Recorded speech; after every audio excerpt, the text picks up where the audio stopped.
आज बच्चों हम आपका 10th क्लास का साइंस का chapter number 2 acid basis and salt का पार्ट नंबर 5 करेंगे। पार्ट नंबर 5 के अंदर हम डिस्कस करेंगे ऑल एसिड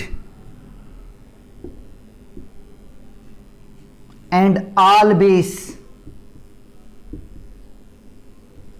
के अंदर क्या क्या कॉमन प्रॉपर्टी हैं। जो सभी एसिड होते हैं उनके अंदर क्या कॉमन प्रॉपर्टी हैं, जो ऑल बेस होते हैं सभी बेस होते हैं उनके अंदर क्या कॉमन प्रॉपर्टी हैं। जो आपके सभी एसिड होते हैं all acid have H positive ions. जितने एसिड होते हैं उनके पास क्या होते हैं, H पॉजिटिव आयन होते हैं। और ये आपके H positive ion aqueous solution के अंदर आपको देते हैं, गिव्स करते हैं। अब आपके पास है all base have OH negative ions. All base have OH negative ions. जो आपके सभी बेस होते हैं OH नेगेटिव आयन देते हैं किसके अंदर, वाटर सॉल्यूशन के अंदर। अगर कोई भी बेस है तो उसके अंदर क्या होते हैं, OH नेगेटिव आयंस होते हैं। अगर कोई भी एसिड है उसके पास क्या होते हैं, H पॉजिटिव आयन होते हैं। These H positive ions are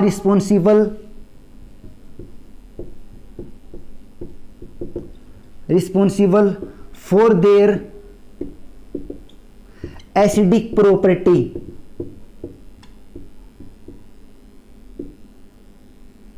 आपके जो H पॉजिटिव आयन होते हैं वो रिस्पॉन्सिबल होते हैं किसके लिए, एसिडिक प्रॉपर्टी के लिए। सेम आपका भाई these OH negative ions are responsible for their basic property।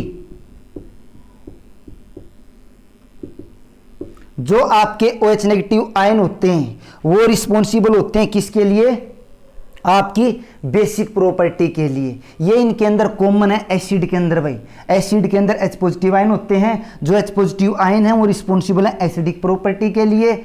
और आपके जो सभी बेस होते हैं उनके अंदर क्या होते हैं, OH नेगेटिव आयंस होते हैं। और OH नेगेटिव आयंस देते हैं किसके अंदर, जो बेस है OH नेगेटिव आयंस देता है वाटर सॉल्यूशन के अंदर।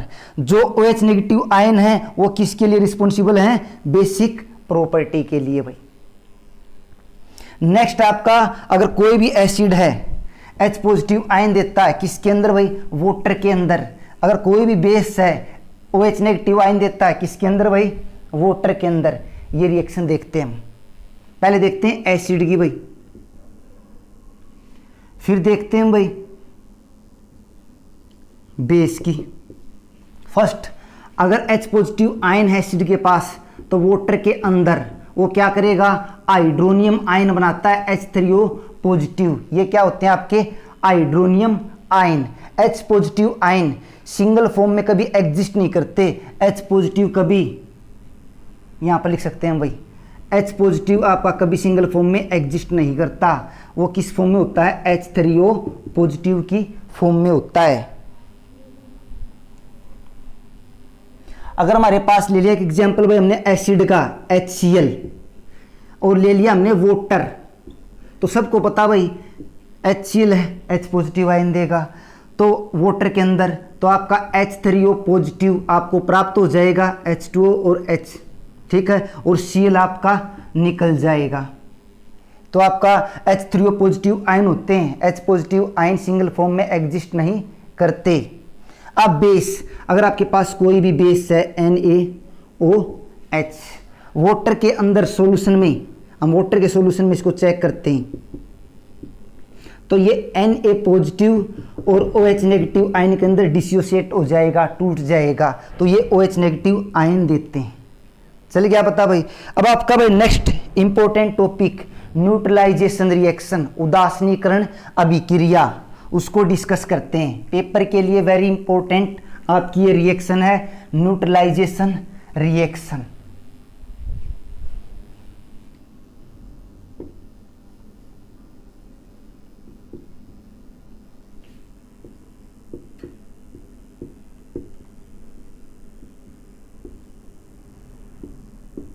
न्यूट्रलाइजेशन रिएक्शन भाई। इसको करने से पहले आपको बताते हैं, जब कोई एसिड बेस के साथ रिएक्शन करता है तो हमें एसिड, अगर कोई एसिड है बेस के साथ रिएक्शन करता है तो हमें साल्ट एंड वाटर प्राप्त होता है।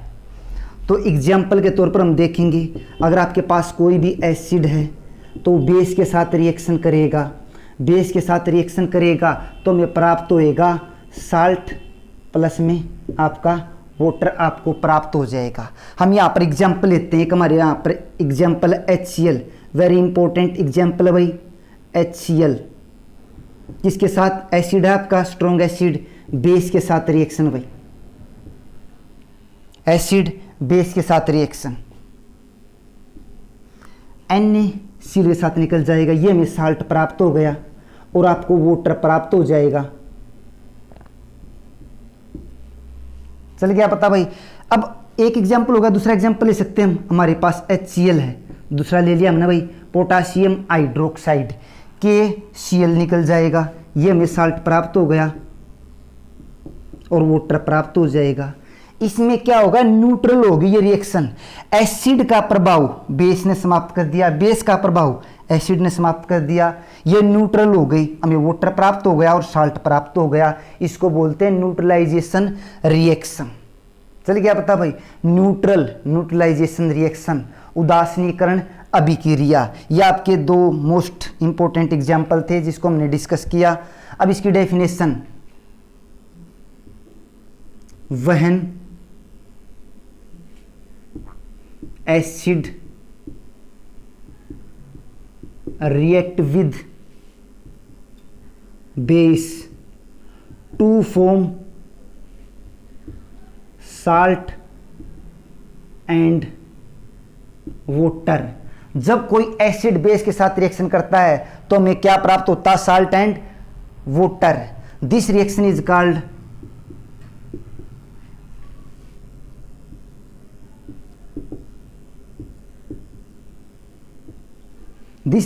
Called neutralisation reaction.